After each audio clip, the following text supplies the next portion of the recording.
Hey guys, welcome back. This is Troy with Cichlid Bros. In today's video, we are finally doing a fish transfer, moving the big cichlids over to the 500-gallon Plywood Aquarium. I've been waiting for this for a very long time. I know many of you have as well. Cannot wait to show them in their final home.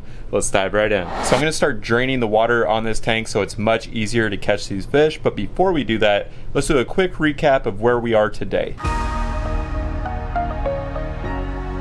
So this is part 8 in the series I have done on this 500-gallon plywood aquarium build.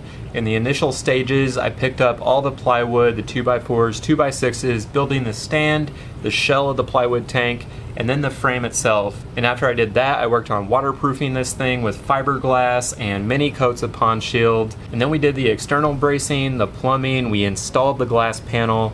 And even though it wasn't a totally smooth process, I did have to fix 2 leaks along the way just from my own mistakes, but overall things went really smoothly and it was time to add the fish. And as I've been planning all along, the big cichlids from my 180-gallon aquarium, many of which are over 4 years old now that I've had for a really long time, I just wanted to give them all their dream home with this huge upgraded tank, which also means we'll be stocking the 180 soon as well. So I decided to stock this tank in waves so that the biological filtration could catch up with the added stocking.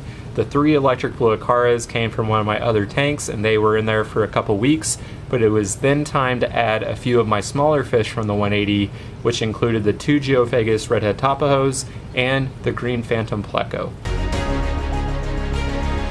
Alright guys, today is the day where we're going to start transferring some of the 180-gallon aquarium inhabitants into the new 500-gallon plywood aquarium. All of these cichlids are pretty big, have been in here for a long time. As you can see right now, we are starting on our water change. We got the Python with the Ultra Zero pump from CICHLIDS. This is draining the water, so it's going to be easier to catch some of the fish from here. The plan right now is to definitely add these 2 Geophagus tapajos. They'll also serve a good purpose of kind of mixing up the sand substrate in the new tank, sifting through some of the debris and kicking that up for the new filtration. These guys are up there in age for Geophagus. They are about 6.5 years old now.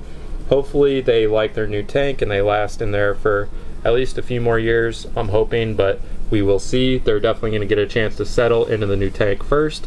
And then you may not be able to see, but this is my blue phantom pleco, and he can get to town on any algae that starts to grow in the new tank, while the Geophagus starts sifting the sand and getting things moving. And another reason for adding the smaller fish and maybe even the pleco first is that I am building some DIY aquarium lids for the new tank. So I don't feel totally comfortable putting the Oscar or the bala shark or maybe even the Walrus into the big tank without a lid. There is about a 3 or 4 inch gap from the water line to the top of the aquarium, but some of these bigger guys could definitely get some momentum and jump out of the tank, and I want to be extra careful about that. Rainbow, are you excited? Alright. We got him. And next up, we're going to try and get the pleco. Really good hiders. Finally got him. Woo! And all of these guys looked awesome in the new tank. I was really excited to have some fish in here and to see them thriving and doing well in such a big space. But I was really excited for a few weeks later when I was going to add the biggest fish I have.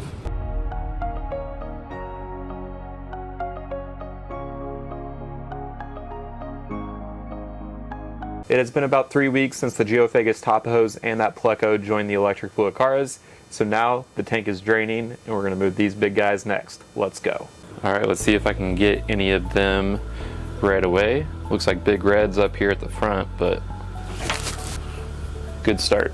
It's going to be a challenge. Alright, I got the big bala shark.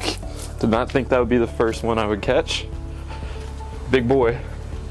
And a jumper. And there he goes. Look at him.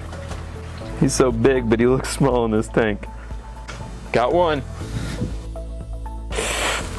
Oh boy, got the Oscar.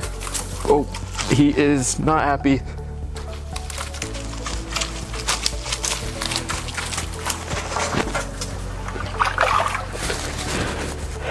There he is, the big boy.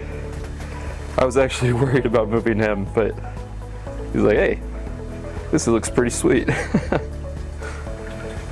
Man, he was the full diameter or length of this net. I'm gonna have to measure that. Both he and the ballast shark look so much bigger when I pulled them out of the tank. I feel like acrylic plays tricks on your eyes a little bit. Doesn't show the true size of them. You can see them right now, seeing the electric blue car and the top hose. Whew. And I'm trying to do this without completely wrecking the tank and destroying the aquascape, but I might have to move some things out to be able to get a few of these guys. Look at that catch. Yeah. This is the black Akara. Boom. There he is. The Oscar's already exploring, I see. Seeing his old tank mate.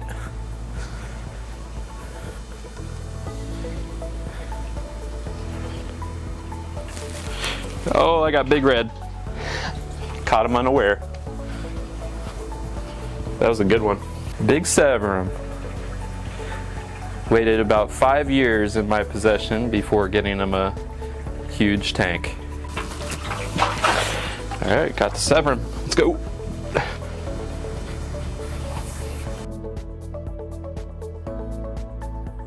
There he goes. Severum number 2. Ooh, got one. One of the Walroo. Up we go, and in. Walroo have gotten big too, jeez. You can see the 2 other Walroo here, one of the smaller ones, and this is the big guy. This one's probably 7 or 8 inches, and they're getting thick too. These guys are probably gonna be a challenge. Poke them out a little bit. All right.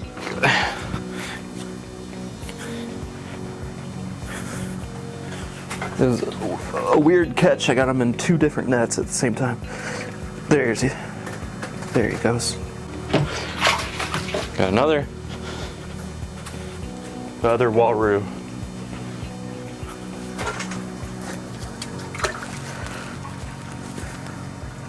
Okay, so our last guy is this beautiful Geophagus spini, and surprisingly, Geophagus are super hard to catch and actually surprisingly fast. Every time I've moved my Geophagus top hose around, they always surprise me with their jumping and their speed.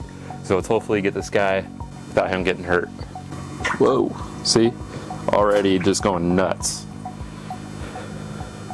Like super fast and skittish. Whoa. All right, got him. Last one.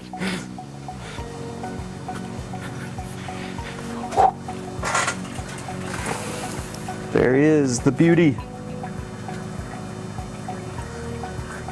All right, so I'm gonna turn off the lights, let these guys get settled in, and then we're gonna see how everyone looks here.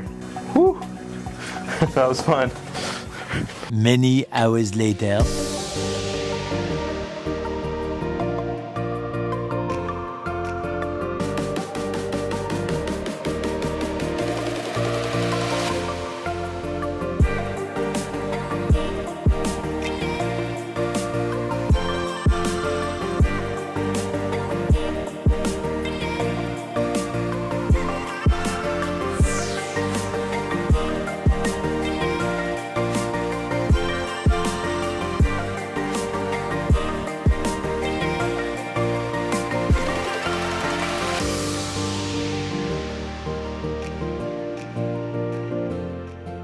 So here's the tank today, and as you can see, all of the fish have really settled in and they're doing great.